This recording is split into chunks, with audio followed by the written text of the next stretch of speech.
Sejam todos muito bem-vindos. É um prazer estar aqui com a irmã Tereza. Ela é professora na Estaca Boqueirão e estamos com dois de seus alunos aqui, a irmã Eduarda e a irmã Natri, nessa aula de recuperação de Atos 17, de 1 a 14. Sejam todos muito bem-vindos e todos aqueles que ouvirão essa aula num futuro breve, fazemos todos vocês muito bem-vindos. Vou apenas lembrar que no final dessa aula vão aparecer um formulário para você colocar o seu nome, a estaca, tá? E a ala que você pertence. Também vão ter 3 perguntinhas.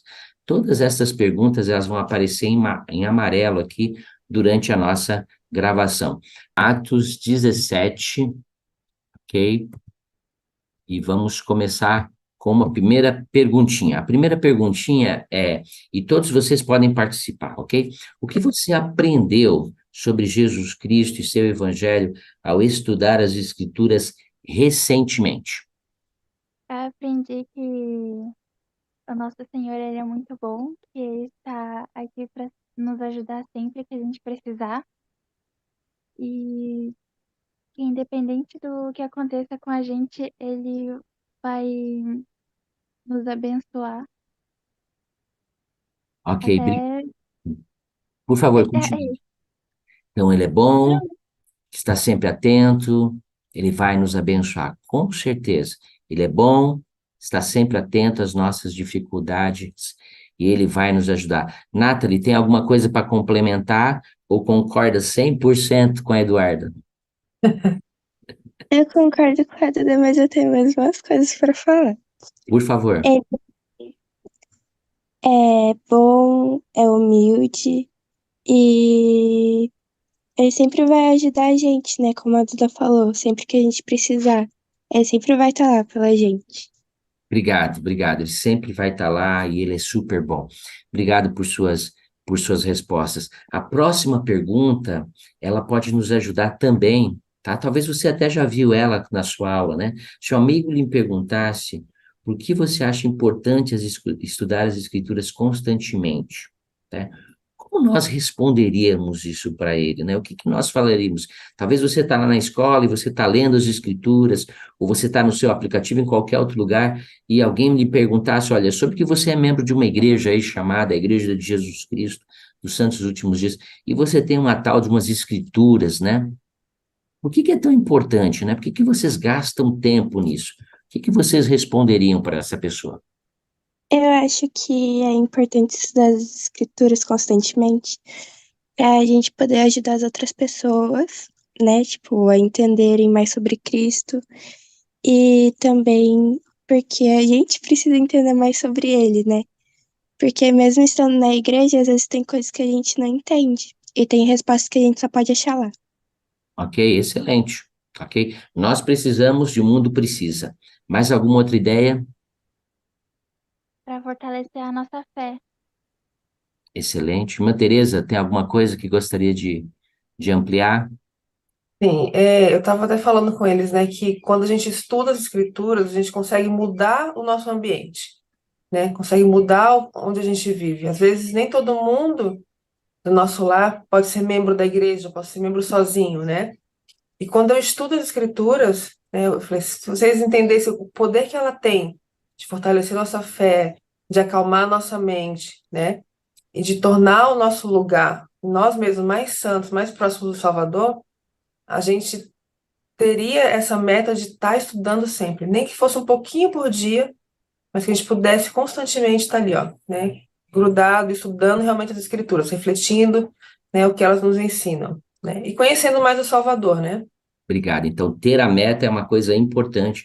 Nós vamos falar um pouquinho mais sobre isso lá na frente, na aula, mas ter uma meta de estudo diário, né, com o tempo que você tem, é muito importante. Então, nossa aula hoje vai falar um pouquinho a respeito de Paulo, o que aconteceu em 2 ocasiões com ele. Nós vamos começar agora lendo Atos 17, de 1 a 4. Mãe Teresa, pode ler para nós? E passando por Anfípolis e Apolônia, chegaram a Tessalônica, onde havia uma sinagoga de judeus. E Paulo, como tinha por costume, foi ter com eles, e por 3 sábados disputou com eles sobre as Escrituras, declarando-as e demonstrando que convinha que o Cristo padecesse e ressuscitasse dos mortos. E este Jesus que vos anuncio, dizia ele, é o Cristo. E alguns deles creram e reuniram-se com Paulo e Silas uma grande multidão de gregos religiosos, e não poucas mulheres distintas. Ok, então, qual que era o cenário? O que estava acontecendo aqui, né? Nós temos basicamente um cenário histórico, né? Então, irmã Tereza, o que estava acontecendo aqui com Paulo? O que ele tomou a decisão? Então, ele estava lá falando sobre Cristo, né? É, tinham pessoas ali sábios, né? Pessoas, né? Que fala que eles disputando quando ele fala ali, conversando e falando sobre as escrituras, né? E Paulo foi lá prestar testemunho realmente do Salvador, né? Falar sobre ele do Jesus Cristo ressuscitado, né? E ensinar para eles. E tinha muita gente para escutar lá. Então, ele viu que tinha uma sinagoga, tinha uma oportunidade, não perdeu nenhuma oportunidade, Não. todos os sábados estava lá, mas a coisa mais importante que ele foi fazer, ele diz assim, ele declarou quem era o Cristo, ele demonstrou por que que nós precisávamos tanto de Cristo. Então, o foco da pregação foi Cristo, ok? Ensinando aqueles irmãos, mas a gente sabe que essa pregação não foi muito bem aceita, né, neste lugar. Tá bom? Tá. Mas a ideia é, o que que isso nos ajuda, o que esse relato nos ajuda a entender sobre a importância de conhecer as Escrituras? O que é que vocês pensam? A gente só pode falar do que a gente conhece, né? Não dá para a gente falar de algo que a gente não sabe. A gente precisa conhecer o Salvador para poder prestar testemunho e falar por onde ele andou, por onde ele passou, né? Então, eu só consigo ali aproveitar uma oportunidade de falar e de pregar o Evangelho se eu conheço o meu Salvador e do que eu estou falando, né? Ok, E então, aí o Espírito Santo faz um papel importante dele, que é ali fazer testificar ali, a pessoa sentir aquele, né? O que eu realmente estou falando é verdade. excelente, obrigado, excelente comentário. Então, eu só posso testificar, eu só posso ensinar a verdade daquilo que eu conheço. E assim fica fácil para o Espírito Santo testificar que aquilo que eu estou ensinando é verdade. E foi isso que Paulo fez, né? Pensem só nessa escritura. E ao ler essa escritura, eu gostaria de fazer a pergunta para a Nathalie, né? O que essa escritura significa para você? Ou o que que ela tende a ensinar para cada um de nós, né? Em João 5, versículo 39. Eduarda, pode ler para nós? Enquanto isso, a Nathalie vai pensando, né? Examinai as Escrituras, porque vós cuidais ter nelas a vida eterna, e são elas que de mim testificam. Isso. Nathalie, o que que tu pensa a respeito dessa escritura? Eu acho que ela fala o quanto as escrituras são importantes, né? Porque elas testificam o que Jesus Cristo passou e elas dizem pra mim o quanto foi importante entender isso e o quanto Jesus Cristo me amou. Ok, obrigado. Irmã Tereza, qual que é a diferença entre examinar e ver? Ó, ver, eu só estou ali olhando, lendo, passando como às vezes a gente lê um livro, né? Examinar é realmente você parar em cada coisinha, estudar bem ali, entender o que está significado. Eu falo sempre para eles, a palavra-chave, o que que aquela escritura quer passar para nós, né? Então, quando eu examino as escrituras, eu paro um pouquinho, eu gasto um pouquinho mais de tempo para realmente entender o que ela está passando para mim. É mais sagrado, eu acho, assim, sabe? Obrigado. Então, pensem só. Ele diz assim: as escrituras são a chave da vida eterna.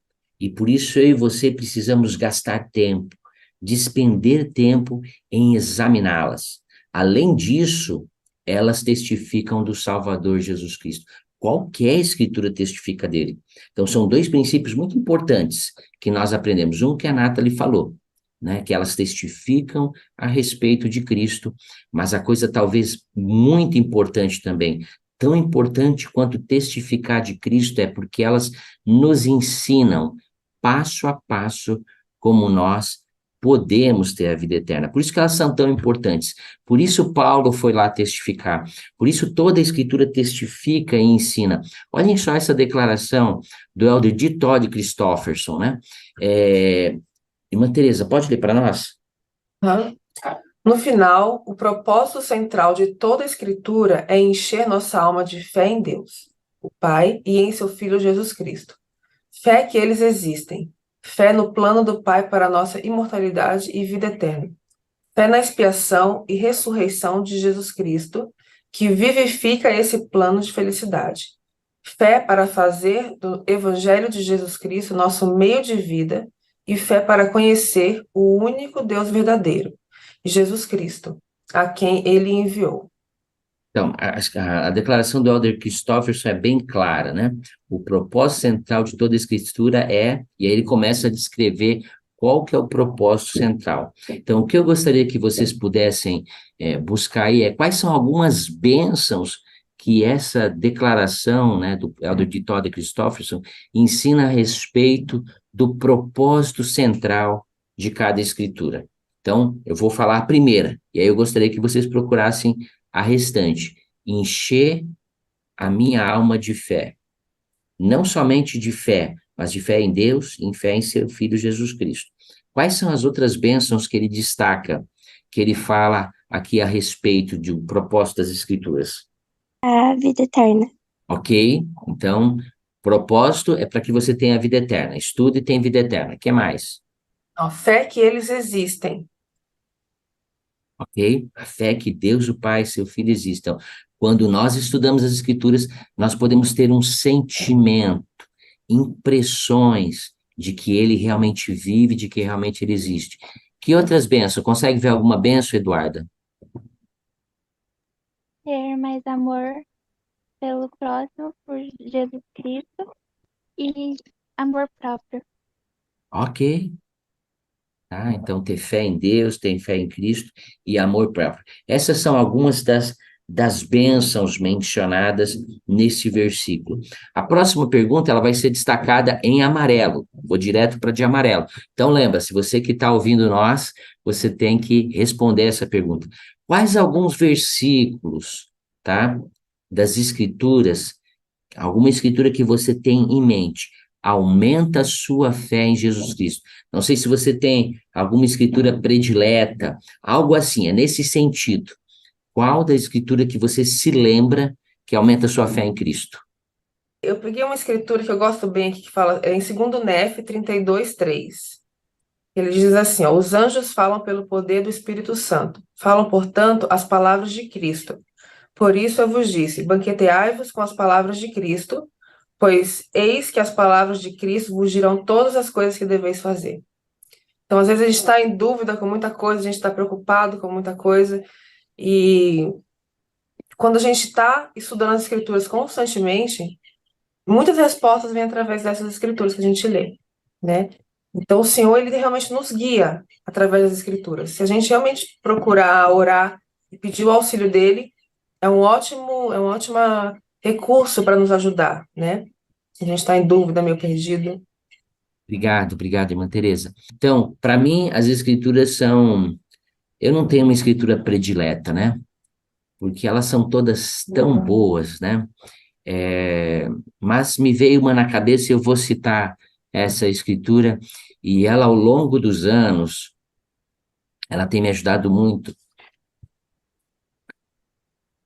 a seguir o Salvador Jesus Cristo.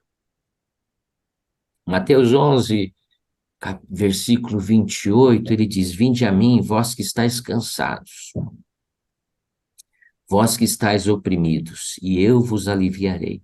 Tomai sobre vós o meu jugo, e aprendei de mim, que sou manso e humilde, e encontrareis descanso para vossas almas, porque o meu fardo é leve e o meu jugo é suave.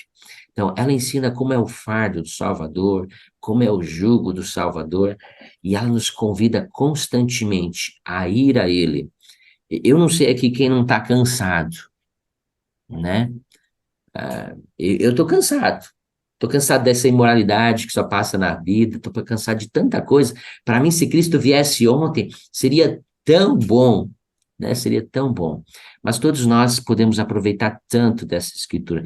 Ela tem me ajudado muito ao longo dos anos a, a levar meus desafios a Ele, meus problemas a Ele, a ir a Ele. Não somente nos momentos de necessidade, nem nos momentos de desafios que nós temos, mas Ele diz assim: vinde a mim a cada dia, porque cada dia tem seu próprio mal também. Então, essa é uma escritura que tem me ajudado muito ao longo dos anos a aumentar a minha fé no Pai Celestial e a minha fé em seu Filho, o Salvador, Jesus Cristo. Nós podemos, só continuando, nós vemos lá em Atos 17, no versículo 5, que ele não foi muito bem aceito na cidade, né? Vamos ler o versículo 5, Eduarda. Pode ler para nós, Eduarda? Porém, os judeus desobe- desculpa, desobedientes, movidos de inveja, tomaram consigo alguns homens malignos dentre os vadios, e reunindo o povo, alvoroçaram a cidade e desculpa, e Comentando. comentando a casa de Jason, procuravam tirá-los para junto do povo. Ok, então a gente vê, olha, tinha alguns judeus lá que eram desobedientes e aí, movidos por inveja, né, porque eles estavam tendo sucesso na pregação da palavra, falaram, vamos tocar esses caras para fora. E aí eles foram para fora da cidade. Resumindo, é isso, né? Mas nós vemos agora um outro exemplo, tá? Um outro exemplo quando eles chegam numa outra cidade. Esse povo que nós estávamos começando agora não conheciam bem a palavra de Deus e a palavra de Deus não foi muito bem aceita entre eles. Mas nas outras cidades que eles foram muito mais bem aceitos, né?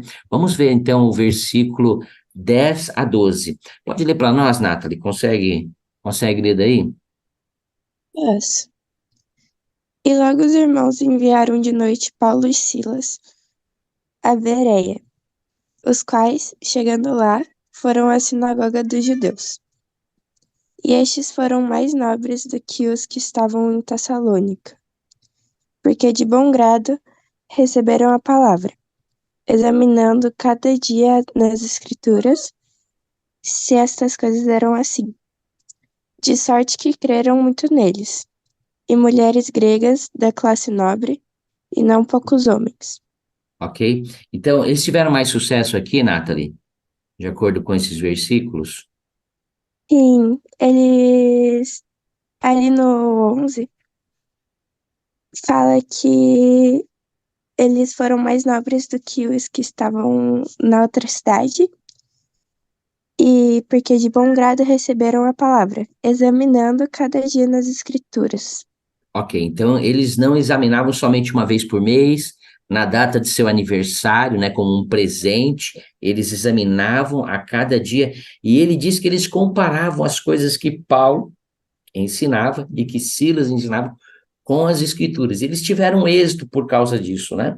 Basicamente, é isso que eles dizem. Então, eles também eram conhecedores das escrituras, buscavam nas escrituras a sua vida eterna, como fala lá em João 5:39, buscavam examinar para ter a vida eterna, e aí eles não acreditavam muito. Bom, vamos ver quem são esses novos pregadores, né? Ah, não, o que ele fala está de acordo com aquilo que a escritura ensina. Então, minha pergunta, tá? Ela vai estar na tela aí. Como o estudo diário das escrituras não somente ajudou aquelas pessoas, mas pode ajudar cada um de nós. O estudo diário das Escrituras, ele nos ajuda a nos aproximar mais do Senhor e ficar mais receptível, né, às coisas que não são ensinadas, né? Então, aquele povo lá estava estudando, apesar de não ter todas as verdades lá, né? Mas eles sabiam, né? Conheciam as Escrituras, conheciam o que estava sendo falado.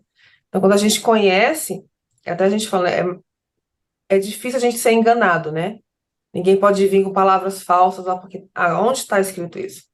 Então, nas escrituras está diferente. Se eu conheço, é muito difícil o inimigo me enganar, né? Então, eles estavam testificando, realmente, o Espírito estava testificando para eles e testifica para nós o que é verdadeiro, né? Me lembrei agora quando você estava falando, o presidente Nelson recentemente falou que muitos de nós podemos ser enganados, né? E que encher a mente com a verdade é a solução para este problema de não ser enganado. Então, as escrituras nos ajudam a encher a mente com a verdade. Se eu fosse fazer um resumo do que a irmã Teresa falou, então, encher a mente com a verdade é uma grande bênção para nós não sermos enganados. As escrituras nos ajudam a saber a verdade sobre as coisas e não encher a mente com mentiras, tipo mentiras do mundo ou coisa do tipo. Obrigado, Nathalie, excelente, tá? A Eduarda acho que ia falar alguma coisa também, Eduarda. Eu ia falar que ela também ajuda no nosso dia a dia, porque o inimigo está sempre perto da gente para querer fazer o mal. Aí, com os nossos estudos com as escrituras diariamente, não tem o porquê a gente se preocupar, porque a gente vamos saber da verdade e poder, é, talvez, contar para o mal que está querendo nos trazer, e confortar ele, mudar o pensamento dele e, e, e é. Obrigado, Eduardo. Obrigado por seus comentários. Ok? Obrigado, acho que nós estamos fazendo muito bem aqui. Obrigado por sua grande ajuda. Agora eu vou dar 3 casos, ok? Primeiro caso para a irmã Tereza, segundo para o Eduardo. Gostaria que vocês pensassem uns 30 segundinhos, tá? Sobre cada um desses casos e depois fizessem um comentário. São casos normais, né? Ó, então pensa só. Um dos seus professores da escola explica um conceito que contradiz sua crença, ok? Pense em como você pode ajudar esse jovem, né, esse professor, se você estuda as escrituras. O segundo caso é, alguns de seus amigos insistam que você participe de comportamentos, tá, que são contrários a seus padrões, dizendo, isso só uma vez não faz mal. Talvez uma festa regada de bebida, uma festa tarde da noite, muito tarde da noite, ok? E ela é contra os seus padrões e fala, não, só vai lá, não vai ter problema nenhum, tá? Esse é o da Eduarda. E o terceiro da Nathalie é, na Conferência Geral, um apóstolo ensina algo contrário às tendências atuais do mundo. Né? O mundo tem tendência nova a cada segundo, não é nem a cada dia, né? Existe algo sendo criado novo, tá? É uma tendência que pode ser contra aquilo que você aprende. Então, pense em como estudar as escrituras regularmente pode ajudar você quando essas coisas acontecerem. Com certeza eu buscaria as escrituras, né? Para explicar esse conceito errado que ele, de repente, contou, né? Isso aconteceu até com as meninas na escola, né? Já, minhas filhas, de pessoas que não sabiam muito sobre a Igreja de Jesus Cristo, né?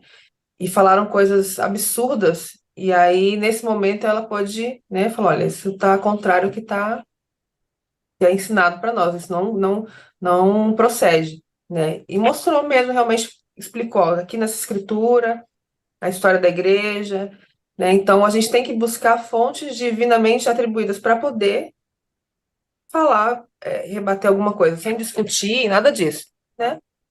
Prestar nosso testemunho é a melhor coisa que tem, né? Obrigado, irmã Tereza, muito obrigado. Então, isso daí já me ocorreu, de um conhecido querer me levar para o mau caminho. Mas eu não preciso nem botar na minha mente que isso daí é errado, porque no meu coração, Deus já diz que isso daí é errado, que não se pode. Aí eu explico para essa pessoa que não é certo, ainda mais para a idade dela, fazer esse tipo de coisa. Eu, eu compartilhei uma das escrituras com o meu amigo, aí ele ficou curioso sobre a igreja e quis saber mais. E com isso ele acabou entrando dentro da minha igreja. E ele falou que eu ajudei muito ele e que se não fosse pelo meu convite recusado, ele nunca teria conhecido. Excelente, gostei demais, olha, gostei demais. E levou a uma conversão o seu exemplo de dizer não, né? Enquanto você estava falando, né, você diz, olha, Deus já colocou em meu coração, né, a decisão de não fazer isso ou não fazer aquilo, né? Então, é muito interessante, né? Se oferecerem um cafezinho para nós, qual que é a resposta, Eduardo? A resposta é não, porque A a gente resposta não é tá não, pronto. que você já tomou a decisão. Tá? Então, tomar a decisão antecipadamente, né? Olha, eu não vou fazer isso, eu não vou fazer aquilo. Tomar essa decisão antecipadamente, como ela nos abençoa, né? Ó, eu não vou fazer nada que contradiga o evangelho, eu não vou em festa assim, eu não vou fazer uso disso ou daquilo. Então, tudo isso nos abençoa, né? Obrigado mesmo. Gostei demais do seu comentário e depois do resultado por você ter exercido fé. Por exercer fé em seus padrões, você não somente preservou sua vida, como você ajudou outro a entender melhor sobre esses princípios tão sagrados. Nathalie, como você responderia a isso? Então, na conferência, o apóstolo prega contra isso. Assim, eu acho que ele tá completamente certo, né? Quando ele fala, também é Deus falando, né? Na verdade. Ah, E entendi. Quando um apóstolo fala, é como se Deus falasse, né? é, assim como o profeta, né? E então, se eles falam, eu acho que a gente não deve contrariar a palavra deles, né? Com certeza. No dia da organização da igreja, Joseph Smith recebeu uma revelação e ele diz que seja pela minha própria voz ou as dos meus servos, não importa, é o mesmo, né? Então, na minha escritura eu tenho anotado lá, voz de Deus igual a voz de profeta igual a voz de Deus. Não importa, se vem por meio de um dos 12, é, é a voz do Senhor, né? Então, eu só tenho a última pergunta para que os nossos amigos que vão ouvir, e vou deixar com vocês também aqui, quais outras bênçãos vocês encontram nas Escrituras. Então, pense numa bênção só, irmã Teresa, tá? Eu quero uma palavra, duas palavras. Qual outra bênção você já recebeu pelo estudo das Escrituras, Eduarda e Nathalie? Uma palavra só, que vocês já receberam pelo estudo das Escrituras. Paz. Paz, ok, obrigado. Eduarda, Conforto. conforto. Nathalie, Conhecimento. excelente. Muito obrigado por poderem estar aqui conosco. Eu gostaria realmente só de testificar. Eu amo as Escrituras. Como eu sou grato por a cada dia poder me banquetear com essas palavras. Elas são a voz de Deus. Elas têm mudado a minha vida. Eu sou grato como os profetas conduzem e são conduzidos por Deus. Por termos profetas, videntes, que eles revelam a mente e a vontade de Deus e nos ajudam a compreender mais sobre quem é Cristo, por que precisamos tanto dele. E com certeza eu já recebi todas estas coisas: paz, consolo, direção, conforto, tá? Por poder estudar as palavras de Deus. Muito obrigado pelo vosso exemplo e por participarem hoje conosco. Não esqueçam, aqueles que estão nos ouvindo, de responder essas 3 perguntas no formulário abaixo. Deixamos esta aula em nome de Jesus Cristo. Amém.